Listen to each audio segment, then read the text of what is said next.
Part 3. A Gathering Storm. Imagine China were just like U.S. It is impossible for Athenians either to enjoy peace and quiet themselves, or to allow anyone else to. Thucydides, Corinthian ambassador, addresses the Spartan assembly, 432 BCE. According to the law of nature, one rules whatever one can. We did not make this law. We found it when we came to power, and we shall leave it to those who come after us. Thucydides, Athenians to Melians, 416 BCE. Oh, would some power the gift to give us to see ourselves as others see us. Robert Burns. Americans enjoy lecturing Chinese to be more like us. Perhaps they should be more careful what they wish for. Historically, how have emerging hegemons behaved? To be more specific, how did Washington act just over a century ago when Theodore Roosevelt led the U.S. into what he was supremely confident would be an American century? On April 19, 1897, a 38-year-old political phenomenon joined the administration of President William McKinley as the second-ranking civilian leading the Department of the Navy. Born to one of the first families of New York, educated at Harvard, hardened as a cowboy in the Dakota Badlands, tempered as a police commissioner in New York City, and established as a public intellectual who had already published 15 widely discussed books, Roosevelt was, in the words of his heavyweight sparring partner, a strong, tough man, hard to hurt and harder to stop. 7 days after taking office as Assistant Secretary of the Navy, TR gave McKinley a lengthy private memorandum describing the current conditions of the Navy unacceptable, the necessity for its rapid buildup to secure peace in the Western Hemisphere, and the dangers posed by Spanish control of Cuba, which lay precariously close to the U.S. coast. Before the month was out, and without informing his boss or President McKinley, the new Assistant Secretary had also sent instructions to the leadership of the Naval War College, then the government's cockpit of war planning. They were to develop operational plans in case of war with Spain over Cuba or Japan over Hawaii, whose Tokyo-friendly monarch the U.S. had helped overthrow in 1893.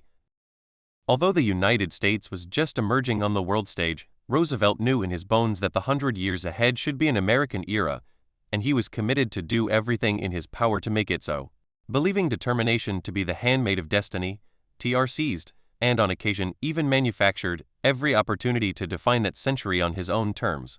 In the decade that followed his arrival in Washington, the U.S. declared war on Spain, expelling it from the Western Hemisphere and acquiring Puerto Rico, Guam, and the Philippines, threatened Germany and Britain with war unless they agreed to settle disputes on American terms, supported an insurrection in Colombia to create a new country, Panama, in order to build a canal, and declared itself the policeman of the Western Hemisphere, asserting the right to intervene whenever and wherever it judged necessary, a right it exercised 9 times in the 7 years of TR's presidency alone. Never before or since has a president so fundamentally shaped the country's sense of its role in the world. TR led the nation to a new understanding of what it meant to be an American. National greatness, he insisted, rested on 2 imperatives: the mission to advance civilization at home and abroad, and the muscle to achieve it, in particular a superior military composed of men who embodied strength, courage, and the will to fight. TR lionized the rugged settlers who endured sacrifice and survived by dint of their resilience, self-confidence, savvy, and readiness to use violence.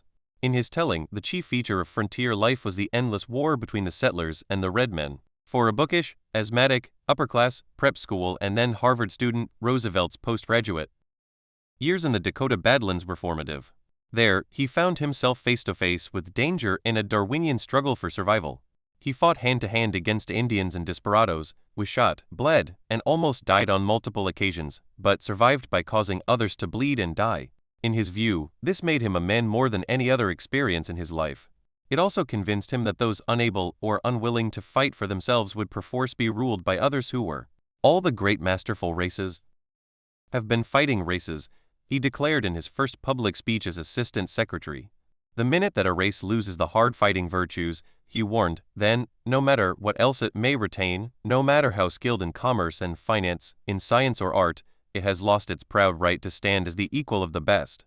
Cowardice in a race, as in an individual, is an unpardonable sin. Roosevelt's 4-volume Winning of the West proclaimed his gospel of Americanism. The first volume, published when he was just 31, details the nation's relentless advance across the continent, driven by manifest destiny, the conviction that America's incorporation of all adjacent lands was the virtually inevitable fulfillment of a moral mission delegated to the nation by Providence itself.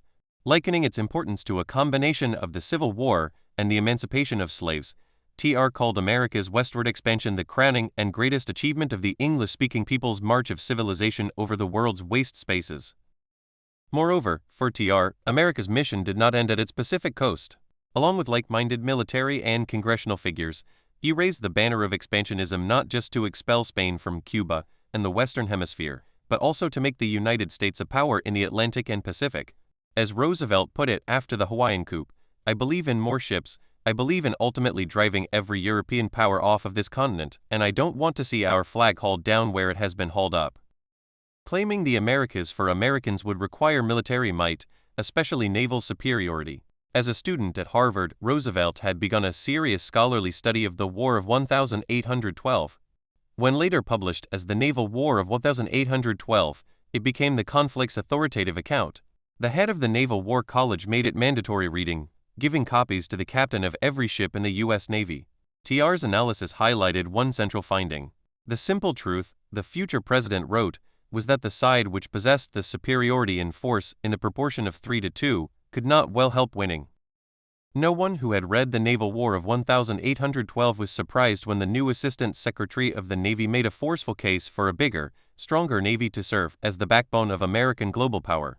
In his speech to the Naval War College 7 weeks after taking office, TR counseled preparation for war is the surest guarantee for peace, warning ominously that the U.S. cannot stand still if it is to retain its self-respect.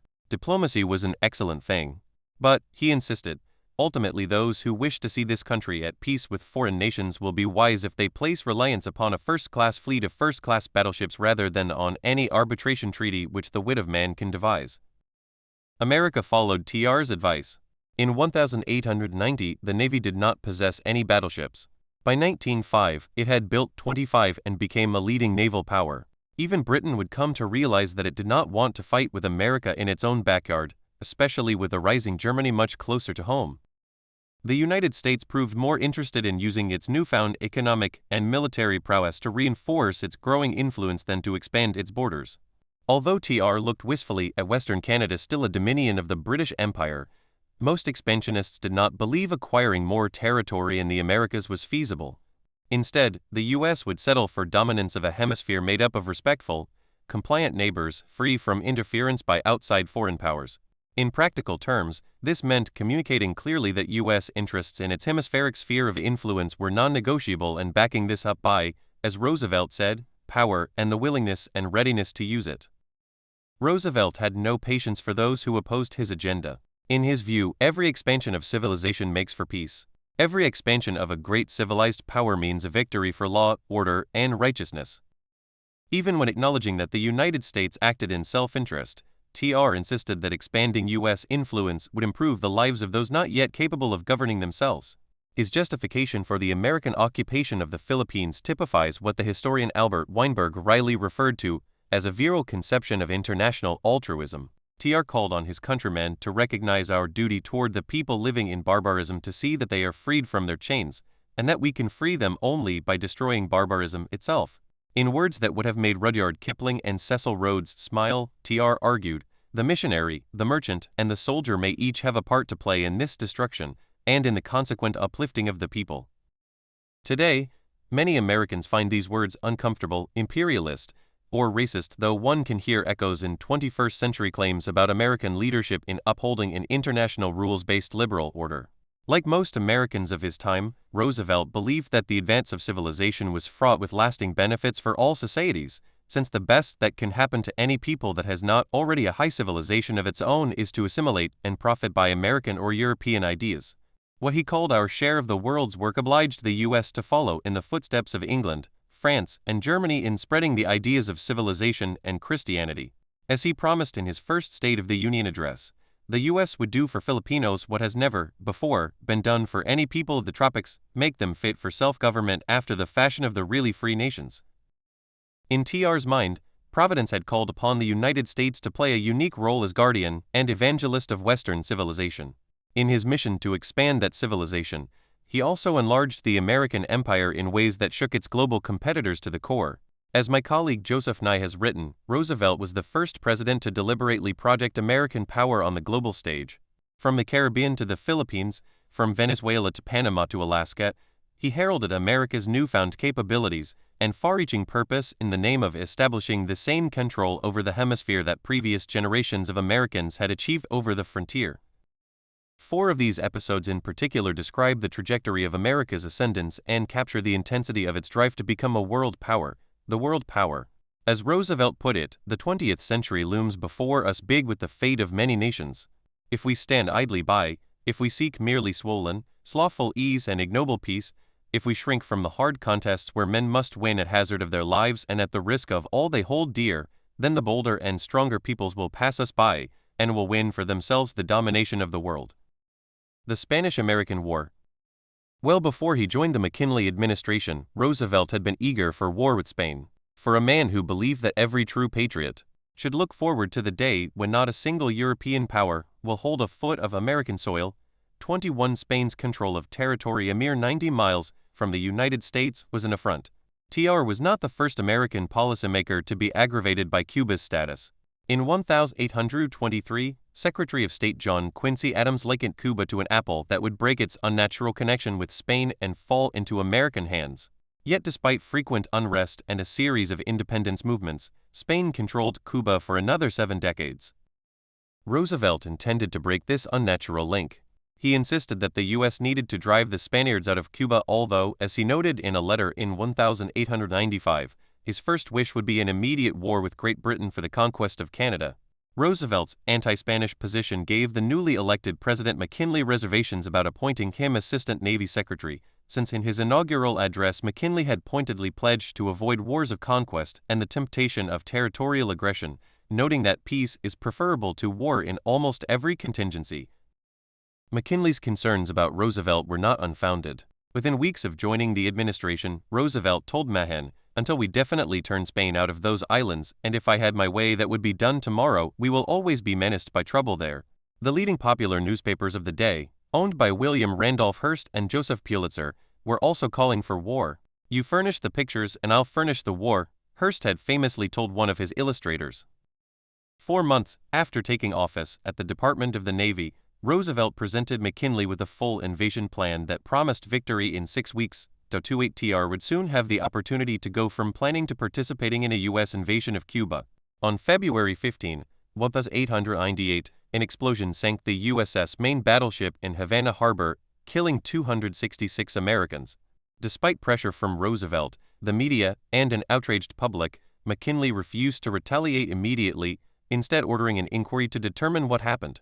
Roosevelt was apoplectic. Weeks before the incident he had told a colleague, "I have been hoping and working ardently to bring about our interference in Cuba." Now he raged that the blood of the murdered men of the Maine calls not for indemnity, but for the full measure of atonement, which can only come by driving the Spaniard from the New World. The president, TR remarked to his brother-in-law, had no more backbone than a chocolate eclair. After his official inquiry concluded that a mine had caused the explosion, McKinley had no choice but to declare war. TR immediately resigned from his position as assistant secretary, secured a commission as a lieutenant colonel in the U.S. Army, and organized the first U.S. volunteer cavalry regiment, the Rough Riders. TR and his riders became legend during the Battle of San Juan, helping capture San Juan Hill in a chaotic firefight on July 1, 1898. In the thick of battle, TR demonstrated the manly courage about which he had written. A fellow soldier marveled at the way he moved about in the midst of the shrapnel explosions. Theodore preferred to stand up or walk about sniffing the fragrant air of combat. Roosevelt later recalled the battle as the greatest day of his life.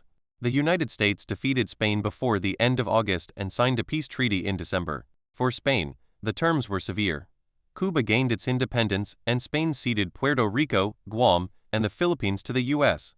In the aftermath of the war, historian and Roosevelt confidant Brooks Adams declared that the events of 1898 would become the turning point in our history. Looking ahead, he predicted that we may dominate the world as no nation has dominated it in recent time. "I look forward to the next 10 years as probably the culminating period of America." Enforcing the Monroe Doctrine. Following the Spanish-American War, and after a brief stint as governor of New York, Roosevelt accepted the invitation to rejoin McKinley's administration by running as his vice president in the 19th presidential election. The McKinley-Roosevelt ticket won handily. When an assassin killed McKinley in September 1901, TR was thrust into the Oval Office. After just 6 months on the job, During his first year as president, Roosevelt was presented an opportunity to assert the full force of American power after years of frustration over the diffidence of his predecessors. This chance came in 1902 when Germany, supported by Britain and Italy, imposed a naval blockade on Venezuela after it refused to repay longstanding debts. Germany then upped the ante by sinking Venezuelan ships and threatening to attack the port of Puerto Cabello. Sensing what the definitive Roosevelt, biographer Edmund Morris described as the circlings of a distant predator, and suspecting that Germany sought a permanent naval outpost in Venezuela, President Roosevelt seized the occasion to send Europe an unmistakable message. He warned Berlin that the United States would be obliged to interfere by force if necessary if Germany did not withdraw its ships within 10 days. He then demanded that the Europeans settle their differences with Venezuela through arbitration, which he would arrange. He instructed the German ambassador Theodor von Holleben to tell the emperor that it is not safe to try to bluff me, because poker is the American national game, and I am prepared to call his bluff. And to ensure that the Kaiser could not miss the point, he continued, if he does not instantly withdraw his warships from Venezuelan waters, I shall not hesitate to use the forces at my command to crush them. 38 Indeed, Roosevelt warned the Kaiser that there was no spot in the world where Germany in the event of a conflict with the United States would be at a greater disadvantage than in the Caribbean Sea. Roosevelt's demand that Germany defer to the U.S. invoked a doctrine set forth by James Monroe in 1823. The Western Hemisphere was no longer open for European colonization or foreign interference. While sweeping in scope, the Monroe Doctrine was originally aspirational rather than operational and remained so for the remainder of the 19th century. Since the U.S. lacked the means to enforce it, it posed no barrier to the British when they took the Falkland Islands from Argentina in 1833, nor did it prevent them from maintaining a sizable naval presence along Nicaragua's coastlines or from temporarily seizing the Nicaraguan port in Corinto in 1895. The Germans also spoke dismissively of the doctrine and sent warships from time to settle commercial disputes in small countries like Haiti. Well before he was president, TR had been determined to give the doctrine teeth. After British forces occupied Corinto, TR worried that Venezuela would be next. If we allow England to invade Venezuela nominally for reparation, as at Corinto, he wrote to Senator Henry Cabot Lodge, a fellow member of the expansionist lobby, our supremacy in the Americas is over. President Grover Cleveland's reluctance to take a hard line against the British in Venezuela dismayed Roosevelt, who later observed that the clamor of the peace faction has convinced me that this country needs a war. The Cleveland administration eventually warned the British not to violate the Monroe Doctrine with encroachments from its colony in British Guiana into territory also claimed by Venezuela, asserting that today the United States is practically sovereign on this continent, and its fiat is law upon the subjects to which it defines its interposition. Sensing that Cleveland meant what he said, the British reluctantly agreed to determine the proper border with arbitration rather than test the limits of American patience with a de facto claim to the disputed territory. Roosevelt glowed, insisting that the United States had grown sufficiently powerful to make what it said of weight in foreign affairs, and belittled those who questioned whether it was sensible or legal for the U.S. to threaten Britain over its actions in a remote part of South America. The Monroe Doctrine, Roosevelt wrote, is not a question of law at all. It is a question of policy. To argue that it cannot be recognized as a principle of international law is a mere waste of breath. Roosevelt demonstrated the same resolve in his face with Berlin and London. His ultimatum persuaded both countries to withdraw from Venezuelan waters and to settle their dispute at The Hague on terms satisfactory to the U.S. The results vindicated Roosevelt in his determination that the Monroe Doctrine should be treated as the cardinal feature of American foreign policy. But he warned, it would be worse than idle to assert it unless we intended to back it up, and it can be backed up only by a thoroughly good navy. The U.S. naval advantage in the Caribbean spoke more decisively than words ever could. As he later told a Chicago audience, if the American nation will speak softly and yet build and keep at a pitch of the highest training, a thoroughly efficient navy, the Monroe Doctrine will go far. The world would soon find out just how far Roosevelt intended to take it. The Panama Canal. Since the 16th century, great powers in Europe had dreamt of a canal connecting the Atlantic and Pacific Oceans.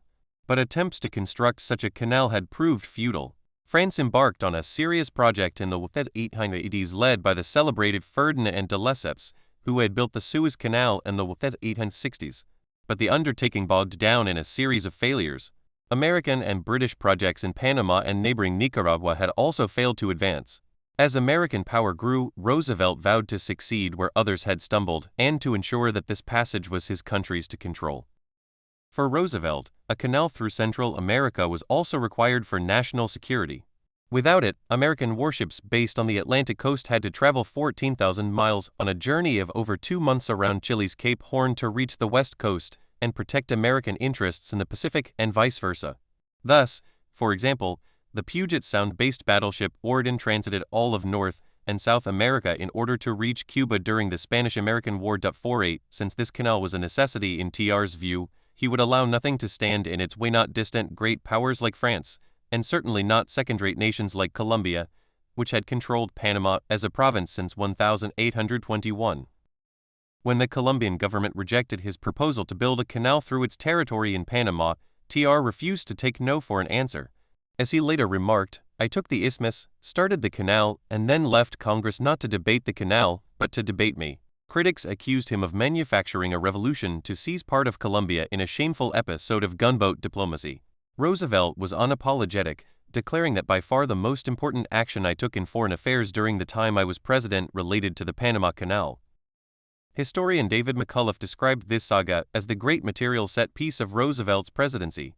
In his definitive account of the canal's construction, he wrote that for Roosevelt, first, last, and always, the canal was the vital, the indispensable path to global destiny for the United States of America.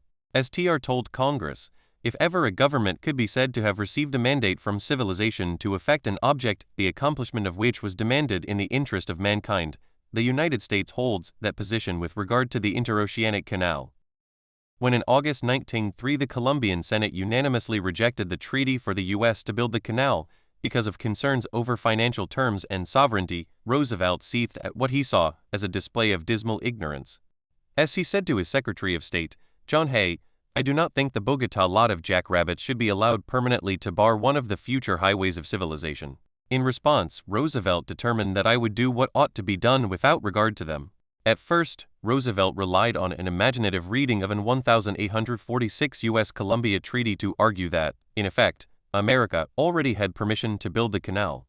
"I feel we are certainly justified in morals," Roosevelt confided to a U.S. Senate ally, "and therefore justified in law, under the Treaty of 1846, in interfering summarily and saying that the canal is to be built and that they must not stop it." But when the French engineer and businessman Philippe Bonnevarilla brought news that a revolution was brewing in Panama, TR switched horses. At a White House meeting on October 9, 1903, Bonnevarilla, who had significant financial interests riding on the canal's completion, asked the president directly whether the United States would support a Panamanian insurrection against Colombian rule. Roosevelt demurred, but also refused to say that the U.S. would protect its supposed allies, the Colombians, from an independence movement. Instead, he said, "I have no use for a government that would do what that government has done," and noted later that Bonnevarilla would have been a very dull man had he missed his signal. After confirming that Bonnevarilla's report about a potential revolution was accurate, TR sent Navy ships to shadow the Panamanian coast and ordered the Army to plan for a potential U.S. landing. Secretary of State Hay informed Bonnevarilla about these preparations. By November 2, the USS Nashville was visible from the shore of Colon, and 9 more gunboats would soon take up positions on Panama's Atlantic and Pacific coasts. On November 3, the rebels issued their Declaration of Independence. A contingent of Marines landed and shut the main railway to prevent the Colombian military from reaching Panama City, while the U.S. ships blocked the Colombians from landing naval reinforcements. TR also warned the Colombian government that if it tried to oppose Panamanian independence, it should expect to see American forces on its territory. Less than 72 hours after the Panamanian rebels declared independence, the U.S. was the first to recognize the new nation and establish diplomatic relations. Bonnevarilla quickly negotiated a treaty that gave the U.S. rights in perpetuity to the future canal in return for $10 million upfront and $250,000 annually.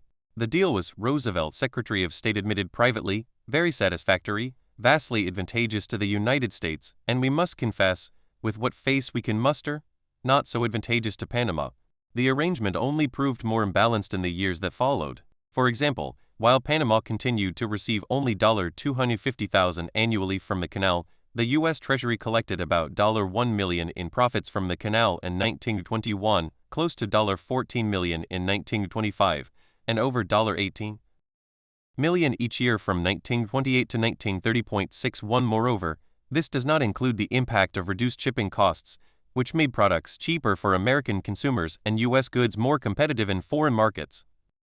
By 1970, tolls exceeded $100 million annually, and by the end of the 20th century, when the United States finally transferred ownership back to Panama under the terms of a treaty signed by President Jimmy Carter, the canal was collecting $540 million in tolls. Overall, comparing the amount the U.S. paid annually to Panama under the final treaty and the amount it or France would have paid under 6 earlier and less coercive contracts, TR's hard bargain likely deprived Panama of yearly revenue anywhere from 1.2 to 3.7 times its annual GDP. To the end of his life, TR insisted that the revolution in Panama had been a natural expression of its people's desire for independence and a canal. Though cheering the outcome, even Roosevelt's supporters called that view what it was, poppycock. As his Secretary of War, Elihu Root told TR, "You have shown that you were accused of seduction and you have conclusively proved that you were guilty of rape." Alaska boundary dispute. Around the same time he was encouraging the Panamanian independence movement, TR was also stirring up a disagreement with America's northern neighbor and its imperial patron, Britain, over the border between Western Canada and the future U.S. state of Alaska. We can see the results of the Alaskan border dispute vividly on the map.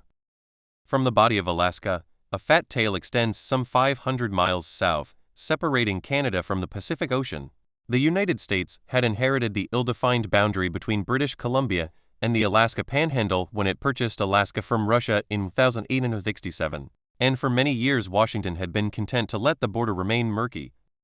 Sporadic attempts were made to clarify the boundary after British Columbia joined the Canadian Federation in 1871, but they went nowhere until gold was discovered in the Canadian Yukon in 1897. Suddenly the question of the boundary's definition took on new urgency for one simple reason: the gold was in Canada, but the U.S. controlled the critical routes from the ocean into the Klondike, which was largely inaccessible by land. Canada claimed that its border should be measured not 30 miles from the coast as was the U.S. practice, but rather 30 miles from the extremities of the small islands off the coast. This interpretation of the border would guarantee Canada direct access to the sea and would have given Canada ownership of Juneau, Skagway, Lynn Canal, and Glacier Bay.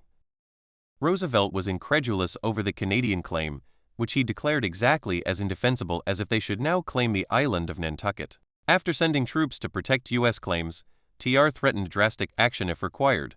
Privately, he warned the British ambassador that it was going to be ugly if Canada or Britain tried to stand in his way.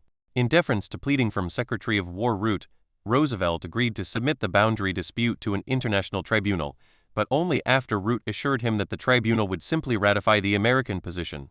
True to his word, Root designed the tribunal so that each side chose 3 members, thus ensuring that a 3-3 tie would be the worst outcome. Leaving nothing to chance, Roosevelt appointed 3 close allies who shared his thinking: Lodge, Root, and former Senator George Turner, even though the rules called for impartial jurists. There was no doubt about how Canada's 2 members would vote either. This made the third and final commissioner representing the Canadian side, Lord Chief Justice Alverstone of Britain, the crucial swing vote. Root assured TR that the British via Alverstone would back the U.S. claim because it was so clearly in their interest. Given the deference it had shown in settling the 1895 and 1902 Venezuela disputes, the British government would not confront the U.S. on a secondary issue like this. Leaving nothing to chance, however, TR took advantage of Supreme Court Justice Oliver Wendell Holmes Jr.'s visit to London to have him warn the British colonial secretary that if the commission deadlocked, "I shall take a position which will prevent any possibility of arbitration hereafter." He also instructed Hay to remind London that if the tribunal could not come to an agreement now, the U.S. would be forced to act in a way which will necessarily wound British pride. TR was more explicit with his own tribunal members. "I want no snap judgments," he counseled, "but in the event of specious and captious objections on the part of the English, I am going to send a brigade of American regulars up to Skagway and take possession of the disputed territory and hold it by the power and the force of the United States." London bowed under the pressure. In October 1903, the tribunal rendered its 4-2 decision, giving the United States a sweeping victory on all claims. Alverstone had cast the critical vote. The 2 Canadian commissioners refused to sign the final ruling, protesting that they were powerless to prevent the machinations of the U.S. and Britain. In Canada, the verdict set off one of the most concentrated explosions of resentment in the country's history, according to Canadian historian Norman Pendleton.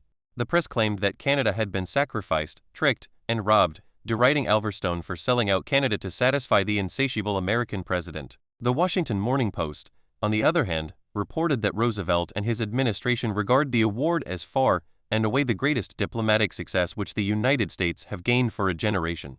In exchange for a few minor concessions to Canada, the U.S. maintained an unbroken coastal strip, 25,000 square miles of coast and islands along the Alaskan Panhandle, and a swath of the pristine Songdes wilderness that would become America's largest national forest. When all was said and done, the land TR won from territory claimed by Canada added roughly another Rhode Island to American territory. Imagining a Roman XI corollary. Fresh from victories over Spain, Germany, and Britain, and dominant from Alaska to Venezuela, Roosevelt declared in his 1904 State of the Union speech that the U.S. had assumed responsibility for the peace and stability of its geopolitical neighborhood. In the future, TR stated, chronic wrongdoing, or an impotence which results in a general loosening of the ties of civilized society, may in America, as elsewhere, ultimately require intervention by some civilized nation, and in the Western Hemisphere the adherence of the United States to the Monroe Doctrine may force the United States, however reluctantly, in flagrant cases of such wrongdoing or impotence, to the exercise of an international police power. This resolution became known as the Roosevelt Corollary to the Monroe Doctrine. Political cartoon from the Montreal Star 1903 depicting the American eagle as a vulture in search of new prey following U.S. actions in Panama and Alaska. In the remaining years of his presidency, TR showed just what kind of wrongdoing or impotence he had in mind. He sent the U.S. military to intervene in the Dominican Republic, Honduras, and Cuba during periods of unrest that threatened American commercial interests. Although he tried and failed to overthrow a government of Mexico that he found objectionable, his successor, William Howard Taft, encouraged Mexican revolutionaries based in the U.S. to arm and organize against Mexican President Porfirio Diaz, supported them when they deposed Diaz, and subsequently backed a coup that overthrew them when they also began to pose problems for the United States. American Marines or warships intervened in Latin America 21 times in the 30 years between the announcement of the Roosevelt Corollary and Franklin Roosevelt's good neighbor policy of the mid-1930s, which repudiated the style of interventionism that the new president's cousin and predecessor had embraced so fervently. After leaving office, TR told a friend, "If I must choose between a policy of blood and iron and one of milk and water, I am for the policy of blood and iron. It is better not only for the nation, but in the long run for the world." Yet the impact of TR's civilizing mission and police power rankled many in the hemisphere. In 1913, the Argentine political leader, Manuel Ugarte, spoke plainly to the newly elected Woodrow Wilson, noting that many Latin American countries have become open season for the vilest of instincts that in the United States itself are not condoned since they violate notions of public responsibility and opinion. As a result of such behavior, the United States has gradually become the most unpopular nation among us. Diaz had famously captured this sentiment with his lament, "Poor Mexico, so far from God and so close to the United States." As we watch Beijing's renewed assertiveness in its neighborhood and the South and East China Seas along its border in particular, should we hear echoes of TR's actions in the Caribbean?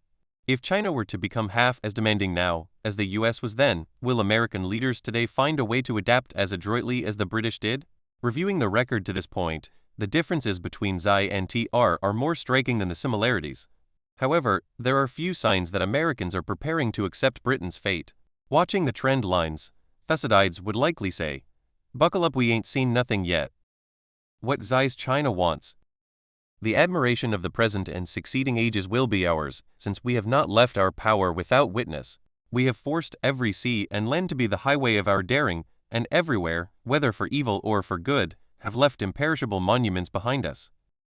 Thucydides, Pericles' funeral oration, 431 BC.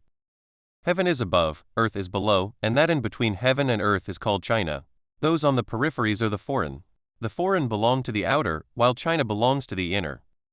Shijai on the Middle Kingdom, 1040 C. The greatest Chinese dream is the great rejuvenation of the Chinese nation. Xi Jinping, 2012. What does President Xi Jinping want? In one line, to make China great again. This primal ambition was clear to the world's premier China watcher from the day Xi became president. Li Kuan Yu knew Xi well and understood that China's unbounded aspiration was driven by an indomitable determination to reclaim past greatness. Ask most China scholars whether Xi and his colleagues seriously believe that China can displace the United States as the predominant power in Asia in the foreseeable future. They will duck the question with phrases like "it's complicated," on the one hand, but on the other.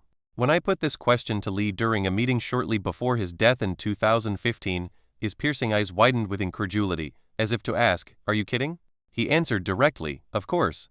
Why not? How could they not aspire to be number one in Asia and in time the world?" Li foresaw the 21st century as a contest for supremacy in Asia, and as Xi rose to the presidency in 2012, Li announced to the world that this competition was accelerating. Among all foreign observers, Li was the first to say of this largely unknown technocrat, "Watch this man." Indeed, for the only time in a half-century of assessing foreign leaders, Li compared the new Chinese president to himself. Both men were shaped by trials that left deep grooves in their souls. For Li, the whole world collapsed when Japan invaded Singapore in 1942. It was, he recalled, the single biggest political education of my life. Most important, for 3.5 years I saw the meaning of power. Similarly, Xi was schooled in the struggle to survive the madness of Mao's Cultural Revolution. Reflecting on that experience, he noted that people who have little experience with power, those who have been far away from it, tend to regard it as mysterious. In contrast, Xi learned to look past the superficial things, the flowers and the glory and the applause. Instead, as he said, "I see the detention houses, the fickleness of human relationships. I understand politics on a deeper level." Xi emerged from the upheaval with what Li called iron in his soul. In what is surely the most unusual comparison anyone has ever made between Xi and another international leader, Li likened him to Nelson Mandela, a person with enormous emotional stability who does not allow his personal misfortunes or sufferings to affect his judgment. Xi's vision for China is similarly iron-willed. His China dream combines prosperity and power equal parts Theodore Roosevelt's muscular vision of an American century and Franklin Roosevelt's dynamic New Deal. It captures the intense yearning of a billion Chinese to be rich, to be powerful, and to be respected.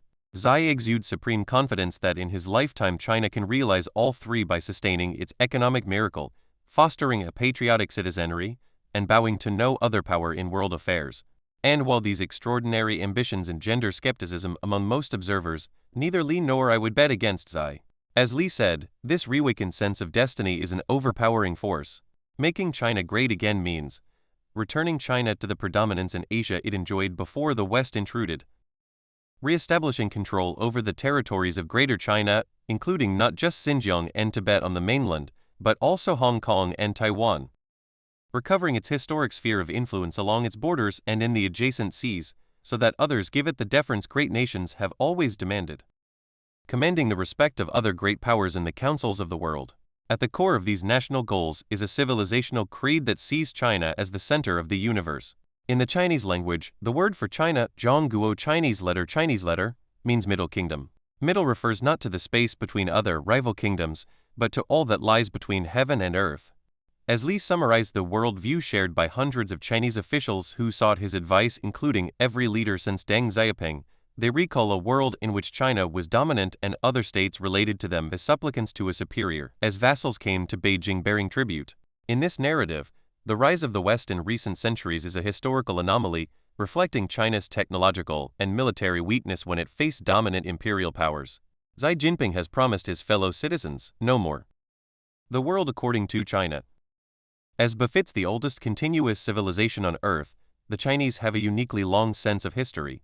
In no other country do modern leaders explain policy decisions by invoking strategic principles, from Millennium Old Events. 9 in 1969, when to everyone's surprise President-elect Richard Nixon chose a Harvard professor, Henry Kissinger, to be his national security advisor. Kissinger's new boss told him that he intended to explore an opening to China. Kissinger had made his career studying and writing about European history, not Asia. Knowing that he needed a crash course, he began with a weekend tutorial from his Harvard colleague John King Fairbank, the founding dean of modern China studies in the United States. In Fairbank's summary, classical Chinese foreign policy consisted of three key tenets: demand for regional dominance, insistence that neighboring countries recognize and respect China's inherent superiority, and willingness to use this dominance and superiority to orchestrate harmonious coexistence with its neighbors. From Fairbank, Kissinger learned the disesteem of physical coercion deeply embedded in Confucian teaching. For China, the military functioned as a last resort. Fairbank also explained that China's concept of international order mirrors its internal governance. In Fairbank's classic summary, Chinese tended to think of their foreign relations as giving expression externally to the same principles of social and political order that were manifested internally. As a result, China's foreign relations were accordingly hierarchic and non-egalitarian. Just as it suppressed dissent and demanded that all its citizens bow to the power of the central government, so too did it expect regional powers to prostrate themselves before Beijing. Finally, Fairbank taught that Chinese civilization was profoundly ethnocentric and culturally supremacist, seeing itself as the apex of all meaningful human activity. The Chinese emperor was conceived of and recognized as the pinnacle of a universal political hierarchy, with all other states' rulers theoretically serving as vassals. In this system, as in the Confucian social system within China, order or harmony derived from hierarchy. The fundamental duty of states as well as individuals was Confucius's commandment, know thy place. Thus foreign rulers had to acknowledge their lower place by performing the ritual kowtow, touching their forehead to the ground. This time-honored gesture spoke to a very real history, thousands of years in which China had stood alone as Asia's political, economic, and cultural hegemon, its periphery arrayed with a host of lesser states that imbibed Chinese culture and paid tribute to China's greatness. To Chinese leaders, Kissinger learned, this constituted the natural order of the universe. Reflecting its civilization's centripetal orientation, Chinese foreign policy traditionally sought to maintain international hierarchy, not to expand its borders through military conquest. As Kissinger wrote after leaving office, China's sense that it should tower over its geographical sphere did not necessarily imply an adversarial relationship with neighboring peoples. And while, like the United States, China thought of itself as playing a special role, it never espoused the American notion of universalism to spread its values around the world. Instead, it confined itself to controlling the barbarians immediately at its doorstep, strove for tributary states like Korea to recognize China's special status, and in return, conferred benefits such as trading rights. In sum, China expanded by cultural osmosis, not missionary zeal. Millennia of Chinese dominance ended abruptly in the first half of the 19th century when the Qing dynasty came face to face with the power of an industrializing, imperial Western Europe. The following decades were marked by military defeat, foreign influence, civil war, economic colonization, and occupation by outside powers, first by the European imperialists and later by Japan. For much of this period, foreign powers exerted greater influence in China than the Chinese government itself. When the king tried to prohibit British merchants from selling opium to Chinese in the 1830s, London dealt them a quick, decisive defeat in the First Opium War, begun in 1839. When the king sued for peace, the British pressed their advantage with the Treaty of Nanjing, which ceded control of Hong Kong to Britain, opened 5 ports to trade with foreigners, and granted British citizens immunity from local law. The subsequent Treaty of Bog forced the Qing Empire to recognize Britain as a nation equal to China. And 13 years later, in 1896, the French joined the British in the Second Opium War, eventually burning the Imperial Summer Palace in Beijing to the ground in 1860. The defeated Chinese were forced to legalize both foreign merchants' attempts to hook them on opium and foreign missionaries' efforts to convert them to Christianity. Foreign warships were also granted the right to navigate the length of China's rivers at will, penetrating deep into the Chinese heartland. On one occasion, a gunboat ventured 975 miles inland up the Yangtze. As Stapleton Roy, a seasoned diplomat who was born in Nanjing and served as U.S. ambassador to China from 1991 to 1995, recalls, from 1854 to 1941, U.S. gunboats cruised China's inlet rivers to protect American interests. As recently as 1948, during the Chinese Civil War, as a 13-year-old, I was evacuated from Nanjing to Shanghai on an American destroyer that had cruised some 200 miles up the Yangtze River to China's then capital city. The king's efforts to defend China's sovereignty through military development proved futile. For centuries, China had treated Japan as a tributary state. But in 1894, Odernizing Japan attacked, seizing Manchuria, Taiwan, and the vassal state of Korea. 5 years later, the rebels of a Chinese uprising known as the Boxer Rebellion attacked foreign enclaves under a banner that read, "Revive the King and destroy the foreign." In response, an 8-nation alliance of imperial powers invaded China's major cities and engaged in a carnival of loot. One American diplomat, Herbert G. Squeers, managed to fill several railroad cars with stolen art and porcelain, some of which is still rumored to be held by the Metropolitan Museum in New York today. The exhausted king administrators held out as long as they could, but in 1912 the disgraced dynasty collapsed, plunging the country into chaos. Warlords divided China and fought a civil war that lasted for almost 40 more years. Japan exploited this weakness in 1937, invading and occupying much of the country in a brutal campaign that killed as many as 20 million Chinese. Every high school student in China today learns to feel the shame of this century of humiliation. The lesson is unmistakable: never forget and never again. Not until Mao Zedong's Chinese Communists won the Civil War in 1949 did China's victimhood ultimately end. Although the once grand empire was in ruins, it was at last back in Chinese hands. Thus Mao could declare with pride, "The Chinese people have stood up." Throughout the famine of the Great Leap Forward, the mayhem of his Cultural Revolution, and his relentless purges, Mao's achievement has remained the core of the communist leadership's claim to legitimacy. His party saved China from domination by foreign imperialists. And today, after 3 decades of frantic economic expansion, China believes that it is finally returning to its proper place in the world. But recovering that primacy will be possible only when China becomes not just wealthy, but also strong, as Xi did in the crucible of the Cultural Revolution. Who is Roman XI Jinping? Xi was born a princeling of the revolution, the son of a trusted colleague of Mao, Vice Premier Xi Zhongsun, who had fought alongside him in the Chinese Civil War. Destined to grow up in Beijing's cradle of leaders, he awoke shortly after his 9th birthday in 1962 to discover that a paranoid Mao had arrested his father. In the days that followed, his father was humiliated and eventually imprisoned for the duration of the Cultural Revolution. During what Xi describes as a dystopian period, Red Guards repeatedly forced him to denounce his own father. When his school closed, Xi spent his days defending himself in street fights and stealing books from shuttered libraries to try to educate himself. Sent to the countryside by Mao to be re-educated, Xi found himself living in a cave in a rural village in Yan'an, shoveling dung and snapping to the demands of his peasant foreman. Depressed by deprivation and abuse, his older half-sister, Xi Heaping, hanged herself from a shower rail. Instead of suicide, Xi chose to embrace the reality of the jungle. There, in his apt word, he was reborn. As one of his longtime friends told an American diplomat, he chose to survive by becoming redder than red, and doing whatever it took to claw his way back to the top. Xi was nothing if not persistent. The leader of 1.4 billion people and a communist party with 89 million members was actually rejected the first 9 times he sought to join the party, succeeding finally on his 10th attempt. With assistance from former friends of his father, he managed to return to Beijing and become a student at the prestigious Tsinghua University. After graduation, he took an entry-level staff job in the Central Military Commission. To earn his stripes, he then returned to the countryside for what Xi's biographer Carrie Brown characterized as the harsh and unglamorous political training of a provincial official. But there he steadily worked his way up the hierarchy and in 1997, won just barely a seat on the party's Central Committee. When the ballots for the 150th lots were counted, he came in 151st. Only because party leader Jiang Zemin decided to make an exception and expand the membership to 151 was he included.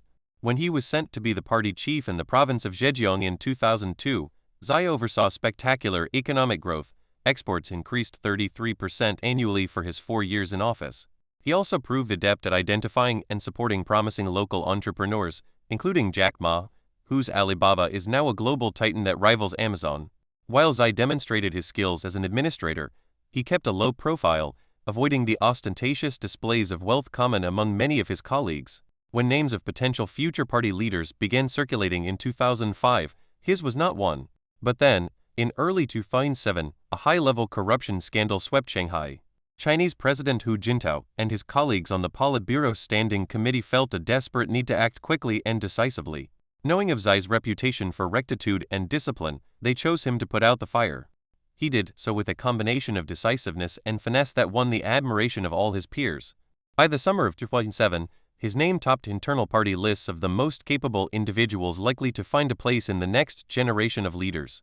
Xi was rewarded when the top 400 party leaders who composed the Central Committee and its alternates met in October 2007 to select the 9-man standing committee that would lead the nation for the next 5 years.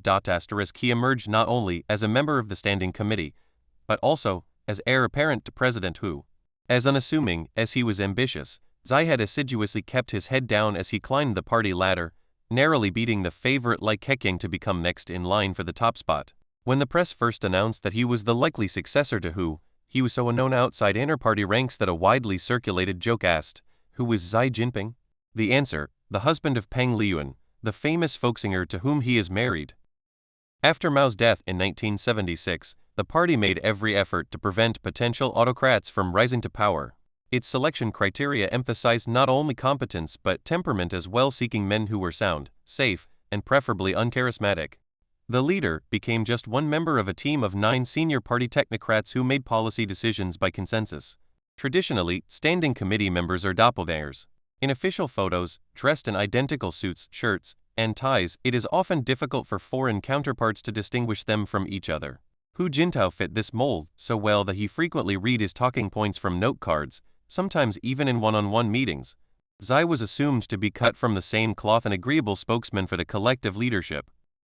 Little did they know, by the end of his second year as president, Xi had so firmly concentrated power in his own hands that he was often referred to as the chairman of everything. Unlike his go-along-to-get-along predecessors, he has sidelined other figures so completely that he has no deputy or obvious successor. Though his vice premier, Li Keqiang, continued on paper to lead the economic reform program, decision-making on all key issues in fact shifted to a newly created leading group for financial and economic affairs, headed by Xi's trusted colleague Liu He, reporting directly to the president. Wielding a highly visible anti-corruption campaign to masterful effect, he purged dozens of powerful rivals previously thought to be untouchable, including the former head of China's Internal Security Service, Zhu Yongqing, the first standing committee member ever prosecuted for corruption. In his consolidation of power, Xi has taken more than a dozen titles for himself, including chairman of a new National Security Council and commander-in-chief of the military, a title that even Mao was never given.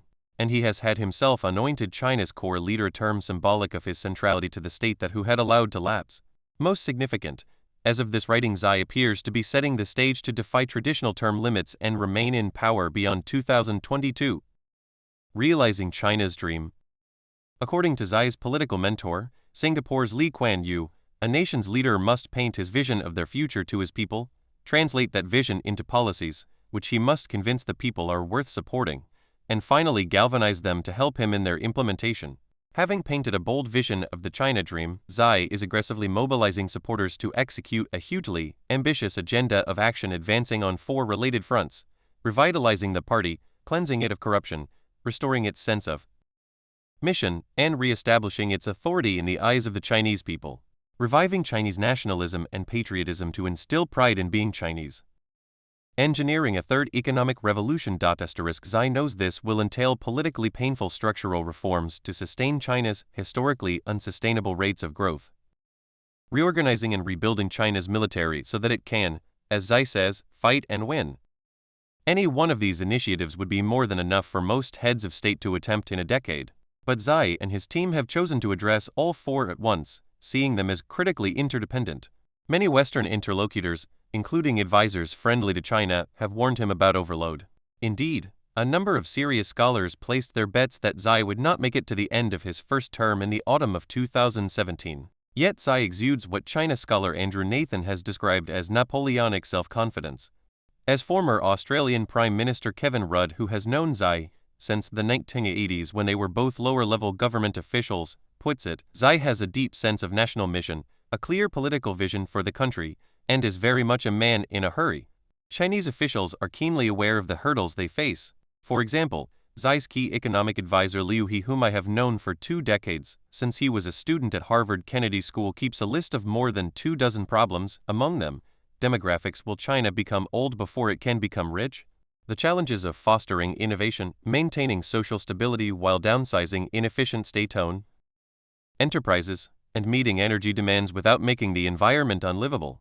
He has analyzed each with deeper insight and more nuance than any Western observer I have read. Aware of the risks, Xi and the party continue to double down on all fronts. In my own lengthy conversations with Liu, he traced the source of this confidence back to the Wall Street-initiated global financial crisis of 2008. Without boasting, he reviews the record of Chinese performance in response to this challenge. Alone among the world's largest economies, China managed to weather the crisis and subsequent Great Recession without falling into negative growth. Because they had rejected the Washington Consensus to liberalize China's financial markets, when the 2008 crisis struck, China's leaders had more tools with which to respond, and they used them. Like the Obama administration, Chinese officials in 2009 provided an unprecedented $586 billion fiscal stimulus. As a result, the Chinese can now travel on fast trains between their major cities. In contrast, they ask, what did the U.S. get for its $983 billion infusion? To convince the rest of the Chinese leadership and his fellow citizens that his China dream is not just rhetoric, Xi has flouted a cardinal rule of political survival. Never state an unambiguous objective and a date in the same sentence. Within a month of becoming China's leader in 2012, Xi announced two bold objectives and specified deadlines for meeting each. To realize its dream, China will achieve two centennial goals. First, it will build a moderately prosperous society, double 2010 GDP per capita to around $10,000 by 2021, when it celebrates the 100th anniversary of the Chinese Communist Party. Second, it will become a modernized, fully developed, rich and powerful nation by the 100th anniversary of the People's Republic in 2049. Precipitously, the first deadline arrives in the 9th year of his scheduled 10-year term as president. If China reaches that goal, its economy will be 40% larger than that of the United States measured in PPP, according to the IMF. 34 If China meets the second target by 2049, its economy will be triple America's. Moreover, in Xi's plan, economic supremacy is just the substructure of the dream. American businessman Robert Lawrence Kuhn is one of the few Westerners with regular access to Xi's inner circle. When talking among themselves, Kuhn notes, Xi's team emphasizes that being number one means being first not only in economic terms, but also in defense, science, technology, and culture. Making China great again is thus not just a matter of making it rich. Xi means to make it powerful, make it proud, and make the party, as the primary driver for the entire venture, once again the worthy vanguard of the people. Xi's nightmare. When Xi Jinping has nightmares, the apparition he sees is Mikhail Gorbachev. Shortly after taking power, Xi asked his close colleagues a rhetorical question: why did the Soviet Union collapse? As he never tires of reminding them, it is a profound lesson for us. After careful analysis, Xi concluded that Gorbachev made three fatal errors. He relaxed political control of society before he had reformed his country's economy. He and his predecessors allowed the Communist Party to become corrupt and ultimately hollow. And he nationalized the Soviet military, requiring commanders to swear allegiance to the nation, not the party and its leader. As a result, this left the party disarmed. When opponents rose up to overthrow the system, in Xi's words, there was nobody left who was man enough to stand up and resist. Xi could see that in the years since the 1989 Tiananmen Square incident, the Chinese Communist Party CCP had been walking a path dangerously close to Gorbachev's. Particularly after the mantra of the era declared to be rich is glorious, almost everyone who was powerful enough to do so became wealthy. This included many Communist Party leaders, government officials, and military officers. As this wealth became visible in ostentatious displays of luxury, citizens rightly began to question the party's moral core and fidelity to its mission. As Xi warned party officials, the wavering of idealistic faith is the most dangerous form of wavering. A political party's decline often starts with the loss or lack of idealistic faith. It also undermines public confidence and trust. Xi knows that the supreme leader's credibility ultimately depends on a chain of command in which his order will cause a soldier to shoot his fellow citizens. Discussing Gorbachev's fate, he and Lee Kuan Yew came to the same conclusion. In Lee's words, the day Gorbachev said to the masses in Moscow, "Do not be afraid of the KGB," I took a deep breath. He is sitting on top of a terror machine that holds the damn pile together, and he says, "Do not be afraid." Lee was not surprised by the results because he had jumped into the deep end of the pool without learning how to swim. For good measure, Lee added, "Between being loved and feared, I have always believed Machiavelli was right. If nobody is afraid of me, I am meaningless." The first imperative in realizing Xi's China dream is to relegitimize a strong party to serve as the vanguard and guardian of the Chinese state. Shortly after taking office, Xi told his Politburo colleagues that winning or losing public support is an issue that concerns the CCP's survival or extinction. And he bluntly warned them, corruption could kill the party. Quoting Confucius, he vowed to govern with virtue and keep order through punishments. 39 This was not an idle threat. Xi launched an anti-corruption campaign of unprecedented scale led by his closest associate, Wang Qishan. Under Wang, 18 task forces headed by trusted lieutenants report directly to Xi. Since 2012, more than 900,000 party members have been disciplined and 42,000 expelled and prosecuted in criminal courts. Among those have been 170 high-level tigers, including dozens of high-ranking military officers, 18 sitting or former members of the 150-person Central Committee, and even former members of the Standing Committee. 40 In pursuing this campaign, Xi and his inner circle have also been developing a strategy to formalize it in ways that advance the rule of law. In contrast to Gorbachev's glasnost openness to ideas, Xi has demanded ideological conformity, tightening control over political discourse. He has insisted that the media vigorously promote the party's interests. Indeed, he has even prototyped a system to track every citizen's financial, social, and digital behavior as part of a massive social credit database reminiscent of George Orwell's 1984. 41 At the same time, Xi has moved to cement the party's centrality in China's governance. Deng Xiaoping sought to separate party from government and strengthen China's state bureaucracy vis-a-vis the party. Xi has flatly rejected that idea, proclaiming, in effect, it's the party, stupid. Shortly after Xi took power, an op-ed in People's Daily crystallized his position. The key to running things well in China and realizing the China dream lies in the party. Making China proud again. Xi knows that a clean party is not enough. Even as Deng's market reforms broadened rapid economic growth after 1989, the party still struggled to articulate its raison d'etre. Why should the Chinese people allow it to govern them? The party's answer is the second priority of Xi's China dream, a renewed sense of national identity embraced with pride by a billion Chinese. In their fierce communism, Mao and his fellow revolutionaries had subordinated being Chinese to a global and decidedly Western ideology. But for many Chinese, the Marxist notion of a new socialist man always seemed alien. Nationalism has proved to be a far more effective, durably native concept. Xi is reinventing the party as the 21st century successor of the imperial mandarins, the guardians of a proud civilization with a historical mandate to rule. Several thousand years ago, the Chinese nation trod a path that was different from other nations, says Xi. It is not a coincidence that we started up socialism with Chinese characteristics. It was decided by our country's historical inheritance. China scholar Mark Elliott has highlighted a bright line drawn directly from empire to republic, that People's Republic has become the successor state of the king, and increasingly has come to rely upon this equation for its legitimacy. Xi has led a revival of classical Chinese thought, ordering officials nationwide to attend lectures on the brilliant insights of Confucius and other Chinese philosophers to encourage national self-confidence, while declaring that the Chinese Communist Party is the successor to this fine traditional Chinese culture. Much as the splendor of the Roman Empire became an inspiration during the Italian Renaissance, the glory of the Chinese nation's golden age, Shenxi Chinese letter, remembered as the era before the Qing dynasty's fall, is now a source of pride in modern China. It is no coincidence that the intensely retrospective term rejuvenation fuxing Chinese letter, so central to Xi's China dream, can also be translated as Renaissance. Meanwhile, the phrase Wuwing Guoqi Chinese letter, or never forget our national humiliation, has become a mantra that nurtures a patriotism grounded in victimhood and infused with a demand for payback.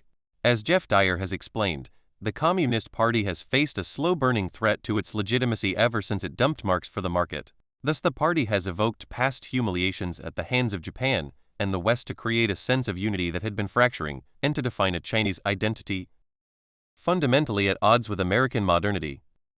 During the 1990s, when many Western thought leaders were celebrating the end of history with the apparent triumph of market-based democracies, a number of observers believed that China, too, was on a path to democratic government. Today, few in China would say that political freedoms are more important than reclaiming China's international standing and national pride. As Li put it pointedly, if you believe that there is going to be a revolution of some sort in China for democracy, you are wrong. Where are the students of Tiananmen now? He asked provocatively. And he answered bluntly, they are irrelevant. The Chinese people want to revive China.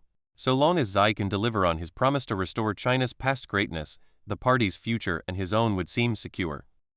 Sustaining the unsustainable. Xi knows the Chinese people's support for sweeping party rule still depends largely on its ability to deliver levels of economic growth no other nation has achieved. But continuing China's extraordinary economic performance will require perpetuating a unique high-wire act. Xi's unambiguous promise of 6.5% growth per year through 2021 demands what some have described as sustaining the unsustainable. There is general agreement about what China must do to continue growing at that pace for many years to come. The key elements are stated in China's most recent 5-year economic plan, including accelerating the transition to domestic consumption-driven demand, restructuring or closing inefficient state-owned enterprises, strengthening the base of science and technology to advance innovation, promoting Chinese entrepreneurship, and avoiding unsustainable levels of debt. At its current position on the development spectrum, China needs many more years of high growth rates to catch up to the living standards of the world's most advanced economies. China's per capita income is still less than one-third that of South Korea or Spain, and one-fifth that of Singapore or the U.S. As it steadily moves from the manufacture of basic goods to higher value products and services, incomes should increase. But Xi is wary of the middle-income trap that has ensnared many developing countries, as rising wages erase their competitive edge in manufacturing. This is the impetus for what he calls supply-side reforms, which aim to rebalance China's export-led economy with domestic consumption and services. In fact, China's service sector grew by 8% in 2015 and for the first time accounted for over 50% of GDP. To reduce inefficiency in state-owned enterprises, Beijing has promised to ruthlessly bring down the knife on zombie enterprise companies that operate despite being technically insolvent, cutting 4 million jobs in the process. Meanwhile, the Made in China 2025 plan calls for raising the quality and technological sophistication of Chinese products. Xi is also determined that China become a world leader in science, technology, and innovation by the mid-21st century. He has boosted R&D spending, incubated tech startups, and called for a robot revolution. In 2016, China employed more robots than any other country. He believes that China's concentration of power in government gives it inherent advantages over Western competitors because it can pool resources in a major mission. Unlike the U.S. in recent years, it can also sustain commitments over a decade or longer if required, as it has demonstrated in becoming the leader in fast trains, solar power, supercomputers, and other arenas. Xi is equally committed to restoring a livable environment by tackling rampant pollution, estimated by some to kill 4,000 Chinese every day. Smog in Beijing has become so bad in some seasons that the government has been forced to close coal plants and factories before events like the Olympics or the G20 meeting. Some rivers are so saturated with industrial waste that one in Wenju literally caught fire in 2014. According to World Bank estimates, China's increasingly unlivable environment costs it several percent of GDP annually. To reverse these trends, China has embarked on what the Natural Resources Defense Council called its greenest five-year plan ever. 16 of the 33 targets concern the environment and all are mandatory. The IMF describes corporate debt, currently at 145% of GDP, as a key fault line in the Chinese economy. 56, but some of this debt can be shifted to government, which has a much lower debt ratio at 17% of GDP. 57 China is also moving cautiously toward a more free-floating currency with fewer restrictions on capital controls. At the same time, it seeks to avoid what some Chinese see as dangers in the Western-style unregulated casino that gives the global financial system too much sway over national economic policy. Many Western analysts also highlight the consequences of the ruthless one-child policy imposed by Deng Xiaoping in 1980. While it contributed to the objective of lifting 500 million people up from abject poverty in a single generation, it has left China with a serious demographic problem. Xi repealed the one-child policy in 2015. Nonetheless, the number of new entrants into the workforce will continue increasing until 2041. With an additional 300 million Chinese moving from poor rural areas to new cities and workers' productive lives lengthening, Beijing still has decades to mitigate this risk. Given the scope and ambition of Xi's plan, most Western economists and many investors are bearish. But most of these economists and investors have lost money betting against China for the past 30 years. As the former chair of President Reagan's Council of Economic Advisors, Martin Feldstein, puts it, not all of these policies have to succeed. If enough of them succeed well enough, 6.5% growth over the next few years might not be out of reach. Domestic reforms are matched by similarly dramatic changes to China's role in the global economy. In 2013, Xi announced a multi-decade, multi-trillion-dollar infrastructure project called One Belt, One Road (OBR). Its goal is a transportation and technology network spanning Eurasia and nearly all countries bordering the Indian Ocean. The plan will effectively export some of China's excess industrial capacity and provide a cushion for the construction, steel, and cement industries, which have struggled in recent years as the country completed many of its highest priority infrastructure projects. The planned projects abroad are massive. From an 1,800-mile, $46 billion corridor of roads, railways, and pipelines running through Pakistan, to hydroelectric dams and tin mines in Myanmar, to a new naval installation in Djibouti in the Horn of Africa, China is moving at a pace never seen in these countries. But Aber is about much more than simply rechanneling excess industrial capacity. Just as the original Silk Road not only spurred trade, but also stimulated geopolitical competition, including the 19th century Great Game that pitted Britain against Russia for control of Central Asia, Aber will allow China to project power across several continents. Aber's promise to integrate the countries of Eurasia reflects a vision in which the balance of geostrategic power shifts to Asia. In this, one can hear echoes of claims made a century ago by Halford Mackinder, a founding father of geopolitics. In 1909, he named Eurasia the world island and declared famously, "Who rules the world island commands the world." By 2030, if current targets are met, Mackinder's conception of Eurasia could for the first time become a reality. Aber high-speed railways will cut the time required to move freight from Rotterdam to Beijing from a month to 2 days. Mackinder's vision may even come to overshadow Mahan's thesis about the centrality of sea power that has so dominated the minds of strategists for more than a century, as we saw in chapters 4 and 5. A message for America, but out. Once both China's dominant economic market and its physical infrastructure have integrated its neighbors into China's greater co-prosperity area, the United States' post-World War Roman II position in Asia will become untenable. Asked to distill China's message to the U.S., a Chinese colleague answered, "Back off." His colleague proposed a more candid two-word summary, but out. As realistic students of history, Chinese leaders recognize that the role the U.S. has played since World War Roman II as the guardian of regional stability and security has been essential to the rise of Asia, including China itself. But they believe that as the tide that brought the U.S. to Asia recedes, America must leave with it. Much as Britain's role in the Western Hemisphere faded at the beginning of the 20th century, so must America's role in Asia as the region's historic superpower resumes its place. As Xi told a gathering of Eurasian leaders in 2014, in the final analysis, it is for the people of Asia to run the affairs of Asia, solve the problems of Asia, and uphold the security of Asia.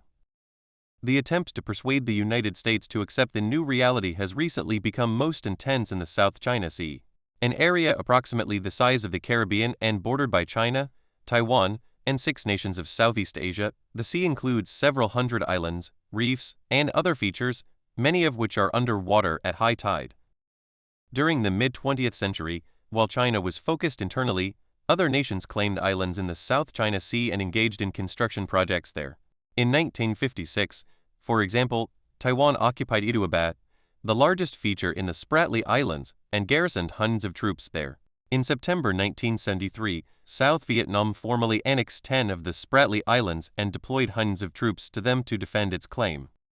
Fearful that its interests were being trampled by its neighbors, in 1974 China seized control of the islands closest to its border, the Parasols, from Vietnam. In 2012, China took control of Scarborough Shoal from the Philippines. Since then, it has enlarged its claims, asserting exclusive ownership of the entire South China Sea and redefining the area by redrawing the map with a 9-dash line that encompasses 90% of the territory. If accepted by others, its neighboring countries have observed that this would create a South China Lake. China has also undertaken major construction projects on features throughout the sea, building outposts on 7 different features in the Spratly Islands. By June 2015, China had reclaimed more than 2,900 acres of land, compared to Vietnam's 80, Malaysia's, the Philippines' 14, and Taiwan's 8.65. As part of its efforts, China has built ports, airstrips, radar facilities, lighthouses, and support buildings, all of which expand the reach of its ships and military aircraft and allow Beijing to blanket the region with radar and surveillance assets. The Pentagon has no doubt about what is driving this undertaking. As a recent Defense Department report notes, China's latest land reclamation and construction will also allow it to berth deeper draft ships at outposts, expand its law enforcement and naval presence farther south into the South China Sea, and potentially operate aircraft possibly as a divert airstrip for carrier-based aircraft that could enable China to conduct sustained operations with aircraft carriers in the area. China's longer-term objective is also clear. For decades it has chafed at the operation of U.S. spy ships in waters adjacent to its borders. China asserts that under the UN Convention on the Law of the Sea, the United States must request permission for these ships to operate in China's exclusive economic zone, which extends 200 nautical miles from China's shores, a claim the U.S. flatly rejects. Nonetheless, the construction of radar facilities on features in the South China Sea, as well as airstrips and ports, will make it easier for China to track and harass U.S. ships conducting surveillance. The ability to project power in the area will also give China greater influence over the $5.3 trillion in trade that passes through the South China Sea every year. 68 As it slowly muscles the United States out of these waters, China is also absorbing the nations of Southeast Asia into its economic orbit and pulling in Japan and Australia as well. It has so far succeeded without a fight. But if fight it must, Xi intends to win. Fight and win. Despite all the other challenges on his agenda, Xi is also simultaneously reorganizing and rebuilding China's armed forces. Russia's foremost expert on the Chinese military, Andrei Kokoshin, calls it unprecedented in scale and depth. The question many have asked is, why now? Such a major reorganization is disenfranchising hundreds of influential generals who have built personal fiefdoms, carrying significant political risk for Xi. And the sight of thousands of uniformed soldiers protesting unemployment and pension cuts, which occurred in October 2016, is not one any Chinese leader wants to see. But Xi has judged it necessary to ensure the military's unquestioned loyalty to the party, and specifically to its leader. Expecting that his other far-reaching initiatives will encounter resistance, he needs to know he can count on those who hold the guns from which political power grows.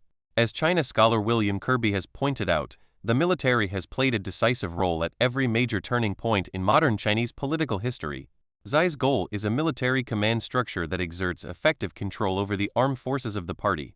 He wants commanders who will unswervingly adhere to the party's absolute leadership and specifically to its commander-in-chief.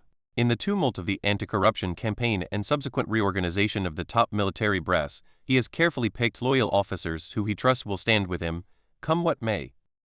Xi also believes that a military that is able to fight and win wars is essential to realizing every other component of the China dream. To achieve the great revival of the Chinese nation, he has argued, we must ensure there is unison between a prosperous country and strong military. While all great powers build strong militaries, the strong army dream is especially important to China, as it seeks to overcome its humiliation at the hands of foreign powers. In 1991, Chinese leaders were stunned by the devastating effectiveness of the U.S. military during Operation Desert Storm in Iraq. These views were reinforced in 1999 during NATO Kosovo campaign when U.S. stealth bombers accidentally bombed the Chinese embassy in Belgrade. And the Chinese military continues studying America's latest advances in warfare, including the use of drones for both intelligence and airstrikes. In 1991, the U.S. defeated Saddam Hussein's military forces in a month with fewer than 150 U.S. combat deaths. In this brief, lopsided war, Americans enjoyed what military planners call full-spectrum technological dominance by combining new technologies like space-based navigation and surveillance systems, long-range precision-guided bombs, and radar-evading stealth aircraft. America's ability to exploit these new tools was bolstered by organizational changes that allowed the three military services Army, Navy, and Air Force to operate with greater synergy. The United States also surgically targeted the Iraqi military's command and control systems, essentially leaving Iraqi commanders blind and deaf. Watching that spectacle, Chinese leaders determined to acquire the technical capabilities to counter and ultimately surpass what they sometimes refer to as American magic. Those ambitions are captured in China scholar Michael Pillsbury's off-cited assessments for the Department of Defense. Other lessons for the Chinese military emerged from the 1996 Taiwan Strait crisis. Fearing that Taiwan was straying toward independence, Beijing sought to discipline Taipei by a show of force in which Chinese missile tests bracketed the island, threatening the commercial shipping on which Taiwan's economy depends. When President Clinton responded by sending 2 aircraft carriers to the area in the largest deployment of U.S. military power in Asia since the Vietnam War, the Chinese government had no option but to retreat. The episode made few waves in the United States. But in China it dredged up painful memories of the century of humiliation and shook the confidence of military leaders, who pledged to do whatever was necessary to avoid such an indignity again. Xi's military reforms today largely mirror those of the Goldwater-Nichols Act of 1986, which the U.S. successfully implemented to improve joint operations prior to the Gulf War and other military conflicts of the 1990s. China is integrating its intelligence, surveillance, and reconnaissance capabilities across the full spectrum of land, air, and sea weaponry. And it has already replaced its traditional 7 internally focused military regions with 5 new theater commands charged with joint operations against external enemies. Spotlighting corruption as an existential threat to the military, Xi has taken bold steps to crack down on rampant graft, which had included the outright buying of rank. Under that banner, Xi has made the historic and previously autonomous power centers in the People's Liberation Army once again fully accountable to the party. He eliminated the military's 4 general departments, which under Hu Jintao grew dangerously independent and notoriously corrupt. The overhaul reorganized the general departments into 15 separate bodies that all report directly to the Central Military Commission, the chairman of which is again Xi Jinping. Such bureaucratic reshuffling is not usually a portentous event. But in Xi's case it underscores Beijing's deadly serious commitment to building a modern military that can take on and defeat all adversaries, in particular the United States. While Chinese military planners are not forecasting war, the war for which they are preparing pits China against the U.S. at sea. The powers that dominated China during the century of humiliation all relied on naval supremacy to do so. As one Chinese analyst warns, ignoring the oceans is a historical error we committed, and now even in the future we pay a price for this error. Xi is determined to not make the same mistake, strengthening the naval, air, and missile forces of the PLA, crucial to controlling the seas, while cutting 300,000 army troops and reducing the ground forces' traditional dominance within the military. Chinese military strategists, meanwhile, are preparing for maritime conflict with a forward defense strategy based on controlling the seas near China within the first island chain, which runs from Japan through Taiwan to the Philippines and the South China Sea. 79 U.S. Naval War College professors James Holmes and Toshiyoshi Hara note that, like the German Kaiser and Theodore Roosevelt before them, the Mahanian conceit that national greatness derives from sea power beguiles many Chinese strategists. We should therefore expect China to attach extraordinary value to fighting and winning in the waters that fall within the near seas, they conclude. Former National Security Advisor Brent Scowcroft was the first to explain the consequence of the humiliation of 1996, when American carriers forced China to back down. Its military shopping list was thereafter predictable: weapon systems to ensure that if such a confrontation with the U.S. happens again, Beijing will prevail. Today, China's arsenal of more than 1,000 anti-ship missiles based on the mainland and its coastal fleet make it impossible for any U.S. warship to operate safely within 1,000 miles of China's coast. 62 submarines patrol adjacent waters armed with torpedoes and missiles that can attack surface ships. An array of anti-satellite weapons gives China the capacity to jam or even destroy U.S. intelligence, surveillance, and communication satellites over this area. Together, these capabilities have degraded the position of Pacific military dominance to which the U.S. had become accustomed since the Battle of Midway in 1942. No longer does the United States have uncontested control of the sea and air. Along the 1,000-mile-wide corridor of ocean bordering China, exploiting asymmetric advantages, China has capitalized on its geographic proximity to the battlefield, which provides, as one naval planner notes, a landmass equivalent of 1 million aircraft carriers. With an arsenal of million-dollar missiles, it can attack and sink multi-billion-dollar carriers. Fielding anti-access/area denial A2/AD military capabilities that threaten U.S. carriers and other capital ships, China has been steadily pushing the U.S. Navy out of its adjacent seas. American ships continue to show their flags, conducting occasional freedom of navigation patrols into the Taiwan Strait and South China Sea. The U.S. has also signaled that, in case of war, its carriers would remain behind the first island chain, putting them beyond the reach of Chinese land-based missiles. From that distance, carrier-based aircraft would be unable to reach targets on the Chinese mainland. Thus, the U.S. Navy has been struggling to find a way these aircraft carriers and their planes can remain relevant. The Pentagon's main effort to do so is outlined in a doctrine called air-sea battle. This calls for the Air Force to send long-range bombers with standoff missiles to destroy Chinese land-based anti-ship missile batteries, allowing U.S. carriers to safely move up close enough to China's borders to join the fight. As discussed further in Chapter 8, air-sea battle has many drawbacks, not the least of which is its dramatic escalation of any standoff. As discussed in Chapter 1, the authoritative 2015 RAND study, the U.S. China military scorecard, found that by 2017 China will have an advantage or approximate parity in 6 of the 9 areas of conventional capability that are critical in a showdown over Taiwan, and 4 of 9 in a South China Sea conflict. It concludes that over the next 5 to 15 years, Asia will witness a progressively receding frontier of U.S. dominance. This will pose for the U.S. the prospect of a conventional conflict it could actually lose. Of course, just because China wants to be able to fight and win does not mean that it wants to fight. Clearly it does not. But as it pursues its objectives, its rivalry with the U.S. is exacerbated by deep cultural differences. This clash of cultures has never been more consequential for the world than it is today. Clash of civilizations. We have a form of government that does not emulate the practices of our neighbors. In our approach to warfare, we also differ from our opponents. In matters of goodness, we also contrast with most people. Our efforts have no equivalent among people who do not share these values. Thucydides, Pericles' funeral oration, 431 BCE. Contemplate the great contrast between the two national characters, a contrast of which you have little perception, having never yet considered what sort of antagonists you will encounter in the Athenians, and how widely, how absolutely different they are from yourselves. Thucydides, Corinthian ambassador, addresses the Spartan assembly, 432 BCE. It is my hypothesis that the fundamental source of conflict in this new world will not be primarily ideological or economic. The great divisions among humankind will be cultural. The clash of civilizations will dominate global politics. Samuel Huntington, The Clash of Civilizations? 1993. When Lord George Macartney arrived in Beijing from London in 1793, he might as well have come from Mars. As the envoy of King George III, he was on a mission to establish diplomatic relations between Great Britain and King China. But the Chinese officials with whom he met had no idea who he was, where he came from, or what he was talking about. They had no conception of his proposal for diplomatic relations. China had never established such a connection with any other country, never, indeed, allowed any country to open an embassy on its soil.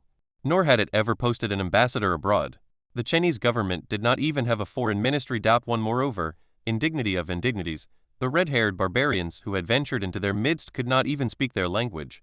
Macartney's interpreter was a Chinese priest from Naples who spoke no English. Thus, to converse, he translated the words of his Mandarin hosts into Latin, so that Macartney, who had studied the language decades earlier at Trinity College, could nominally understand. London had instructed Macartney to establish a permanent diplomatic mission in Beijing, but also to open new ports and markets for British goods, and negotiate a more flexible system for conducting trade in the coastal province of Canton. Macartney was also to rent a compound where British merchants could operate year-round, and to gather intelligence on the present strength, policy, and government of China. To impress his hosts and generate interest in British exports, Macartney brought as gifts for the emperor an array of exemplary British products, including artillery pieces, a chariot, telescopes, porcelain, textiles, and a diamond-studded wristwatch. After a journey of 9 months from Britain, Macartney and his entourage arrived at the Chengde Mountain Resort in Rihe, where they were to await an audience with the Qianlong Emperor. But from his initial encounter with his counterparts to his last, Macartney proved unable to connect.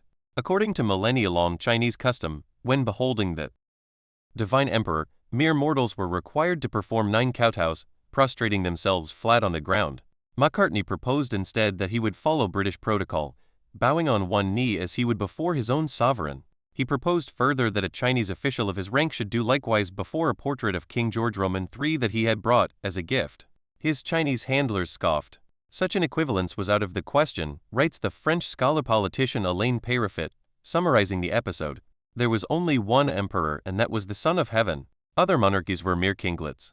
As Macartney saw it, he had come from the most powerful nation on earth to a poor, backward country that he was doing a favor by treating as Britain's equal.